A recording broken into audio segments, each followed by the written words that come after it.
Hi అండి, మీరందరూ ఎలా ఉన్నారు? Welcome back to another blog అండి. ఈరోజు బ్లాగ్లో మీతో నేను ఇక్కడ షేర్ చేస్తున్నాను బెల్లం పరమన్నం అండి. Stay tune to my channel. చూడండి నేను బెల్లం పరమన్నం నేను ఎలా ప్రిపేర్ చేస్తున్నానో. బెల్లం పరమన్నం ప్రిపేర్ చేయడానికి ఇక్కడ నేను గ్లాస్ బియ్యం తీసుకున్నానండి. ఇప్పుడు దీన్ని మంచిగా వాటర్తో 4 టైమ్స్ మంచిగా దీన్ని వాష్ చేసుకుందాము. వీడియోలో కాబట్టి నేను 1 టైమే మీకు ఇక్కడ చూపెట్టానండి. చూసారు కదా, బియ్యాన్ని నేను మంచిగా 4 టైమ్స్ కడిగాను. కడిగిన తర్వాత ఇప్పుడు బియ్యం మునిగేంత వాటర్ వేసానండి. ఇప్పుడు ఈ బియ్యాన్ని మనం ఒక అరగంట సేపు నానబెట్టుకుందాము. అరగంట తర్వాత నెక్స్ట్ ప్రాసెస్ చూపెడుతున్నానండి. ఆల్రెడీ స్టవ్ పైన ఇక్కడ గిన్నె పెట్టాను. ఇప్పుడు నేను దీంట్లో పాలు వేస్తున్నాను. 5 గ్లాసుల పాలు వేస్తున్నానండి. ఏ గ్లాస్తో అయితే మనం బియ్యం తీసుకున్నామో అదే గ్లాస్తో ఇప్పుడు నేను ఇక్కడ 5 గ్లాసుల పాలు వేస్తున్నానండి. మీ ఇంట్లో పాలు ఒకవేళ చిక్కగా ఉంటే మీరు ఏంటంటే 4 గ్లాసుల పాలు 2 గ్లాసుల వాటర్ కూడా మీరు వేసుకోవచ్చు అండి. నేనైతే ప్యాకెట్ పాలు కాబట్టి ఇక్కడ నేను 5 గ్లాసుల పాలు ఇంకేంటంటే 1 గ్లాసు ఇక్కడ వాటర్ని నేను వేసి ఇప్పుడు ఈ పాలని మనం ఇక్కడ మరిగించుకుందామండి. ఇప్పుడు ఇక్కడ చూసారు కదా, నేను 1 గ్లాస్ వాటర్ కూడా వేసాను. 5 గ్లాసుల పాలు 1 గ్లాస్ వాటర్ వేసి ఇప్పుడు ఈ పాలని మరిగించుకుందాం ఇక్కడ. ఇప్పుడు ఇక్కడ మీకు కొద్దిసేపు తర్వాత ఇక్కడ చూపెడుతున్నానండి. పాలు ఇక్కడ మరగదానికి వచ్చాయి కదా. ఇప్పుడు మనం దీంట్లో వచ్చి ఆల్రెడీ నేను బియ్యాన్ని కడిగి నానబెట్టుకున్నాను కదండి అరగంట సేపు. ఇప్పుడు నేను దీంట్లో బియ్యం వేస్తున్నాను.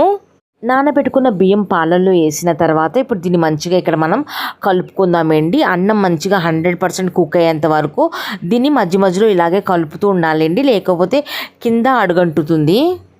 మధ్య మధ్యలో ఇలాగే కలుపుతూ ఉండాలండి. ఇప్పుడు కొద్దిసేపు తర్వాత మీకు ఇక్కడ చూపెడుతున్నాను. అన్నం కూడా ఇక్కడ మంచిగా మెత్తగా కుక్ అయిపోయిందండి. ఇంకేంటంటే పాలు కూడా ఇక్కడ దగ్గరికి అయిపోయింది కదా. ఇప్పుడు నేను ఇక్కడ స్టవ్ ఫ్లేమ్ని నేను ఇక్కడ ఆఫ్ చేస్తాను. ఇప్పుడు నెక్స్ట్ ప్రాసెస్ కోసం ఆల్రెడీ స్టవ్ పైన ఇక్కడ ప్యాన్ వేడవడానికి పెట్టానండి. ఇప్పుడు నేను దీంట్లో 2 గ్లాసుల బెల్లం తీసుకుంటున్నానండి. ఏ గ్లాస్తో అయితే మనం బియ్యం తీసుకున్నామో అదే గ్లాస్తో ఇక్కడ బెల్లం తీసుకోవాలి. 1 గ్లాసు బియ్యం కాబట్టి ఇక్కడ నేను 2 గ్లాసుల బెల్లం తీసుకున్నానండి. నేనైతే ఇక్కడ బెల్లం పౌడర్ తీసుకున్నానండి. మీరేంటంటే బెల్లం పౌడర్ కానీ లేకపోతే తురిమిన బెల్లమే 2 గ్లాసుల కిందకి తీసుకోండి. ఇప్పుడు ఇక్కడ బెల్లంలో 1/2 గ్లాసు వాటర్ వేసానండి. ఇప్పుడు మంచిగా దీన్ని కలుపుకుందాం. ఒక తీగ పాకం వచ్చే వరకు కంటిన్యూస్గా ఇలాగే కలుపుతూ ఉండాలండి, లేకపోతే కింద బెల్లం కదా అడుగంటుతుంది. ఇప్పుడు నేను కొద్దిసేపు తర్వాత చూపెడుతున్నానండి. ఒక తీగ పాకం వచ్చేసిన తర్వాత ఇప్పుడు నేను ఇక్కడ స్టవ్ ఫ్లేమ్ని నేను ఇక్కడ ఆఫ్ చేస్తాను. ఈ బెల్లం పానకం ఉంది కదండి, వెంటనే అన్నంలో కలపకండి. అప్పుడు లోపు ఏంటంటే మనం ఇక్కడ డ్రై ఫ్రూట్స్ని ఫ్రై చేసుకుందాము. అన్నంని ఇంకా ఇక్కడ పానకాన్ని విడివిడిగా పక్కకు పెట్టానండి. ఇప్పుడు ఇక్కడ మనం డ్రై ఫ్రూట్స్ని ఫ్రై చేసుకుందాం. ఆల్రెడీ ఇక్కడ చిన్న ప్యాన్లో నెయ్యి వేసి పెట్టానండి. నెయ్యి కొద్దిగా కరగడం మొదలైంది కదా. నెయ్యిలో ఇప్పుడు నేను జీడిపప్పు వేసిన తర్వాత జీడిపప్పు ఇక్కడ కొద్దిగా కలర్ చేంజ్ అవడానికి వచ్చింది కదా. ఇప్పుడు నేను దీంట్లో కిస్మిస్ వేసానండి. ఇప్పుడు జీడిపప్పు కిస్మిస్ కొద్దిగా ద్వారగా అయ్యేంత వరకు దీన్ని ఫ్లిప్ చేస్తూ మంచిగా ఇక్కడ మనం కలుపుకుందాం. చూసారు కదా, జీడిపప్పు ఇంకా కిస్మిస్ మంచిగా ఇక్కడ ఫ్రై అయిపోయిందండి. ఇప్పుడు ఇక్కడ నెక్స్ట్ ప్రాసెస్ చూపెడుతున్నానండి. స్టవ్ ఫ్లేమ్ ఇక్కడ ఆఫ్ ఉందండి. ఇప్పుడు ఈ అన్నం ఉంది కదండి, దీన్ని మంచిగా ఇక్కడ కలుపుకుందాం. చూసారు కదా, పాలు కూడా ఇక్కడ మంచిగా దగ్గరికి అయిపోయిందండి. అన్నంని కొద్దిగా గరిటెతో ఇలాగ మెదుపుకోండి. ఇప్పుడు ఏంటంటే దీంట్లో మనం ఆల్రెడీ నేను డ్రై ఫ్రూట్స్ని ఇక్కడ ఫ్రై చేసుకొని పెట్టుకున్నాను కదండి. ఇప్పుడు నేను దీంట్లో వచ్చి జీడిపప్పు ఇంకా ఇక్కడ కిస్మిస్ని నెయ్యిలో ఫ్రై చేసుకొని పెట్టుకున్నాను కదా. ఇప్పుడు నేను దీంట్లో జీడిపప్పు ఇంకా కిస్మిస్ వేసాను. కొద్దిగా జీడిపప్పు కిస్మిస్ ఏంటంటే కొద్దిగా లాస్ట్లో ఏదానికి సైడ్లో పెట్టుకున్నానండి. ఇప్పుడు దీంట్లో జీడిపప్పు కిస్మిస్ వేసిన తర్వాత మంచిగా ఒకసారి ఫ్లిప్ చేస్తూ నేను ఇక్కడ కలుపుకున్నాను. ఇప్పుడు దీంట్లో ఏంటంటే మనం ఇక్కడ సైడ్లో పెట్టుకున్న బెల్లం పానకం ఉంది కదండి. ఇప్పుడు మనం దీంట్లో బెల్లం పానకంని ఇప్పుడు మనం దీంట్లో వేసుకుందాము.